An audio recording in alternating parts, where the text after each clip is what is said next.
என்ன daddy Tamil new year அதுவுமா டல்லா இருக்கிறீங்க? என்ன பண்ண சொல்ற? வருஷங்கள் பிறகுது, வருஷம் மாறுது.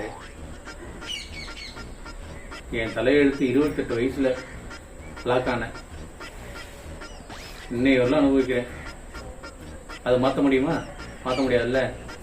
வருஷம் மாறுது, லைஃப் ஸ்டைல் மாறுது. ஃபர்ஸ்ட் நான் இங்கே வரும்போது ஒரு வீடு இருந்துச்சு, 10 வீடாக மாறிடுச்சு. உங்கள் லைஃப் ஸ்டைல் மாறிடுச்சு. மாற்றம் காணும் நேரம் எதுன்னு எல்லாமே மாறிட்டு போகுது.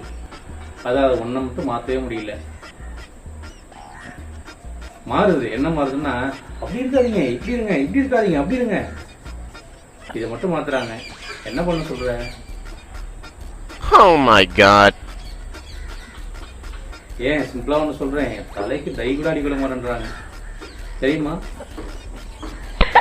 லைஃப் ஸ்டைல் அப்படி போயிட்டு இருக்கு. இதுல வேற தமிழ் நியூ இயர். கடவுளே நம்மளை படைக்கும் போது ஏதோ கோபமா ஆண்களை மட்டும் படைச்சுக்கிறான். எல்லாத்துக்கும் மாற்றத்தை கொடுத்தான். இது ஒண்ணுக்கு தவிர வாழ்க்கை துணை, அது வாழ்க்கை இணை.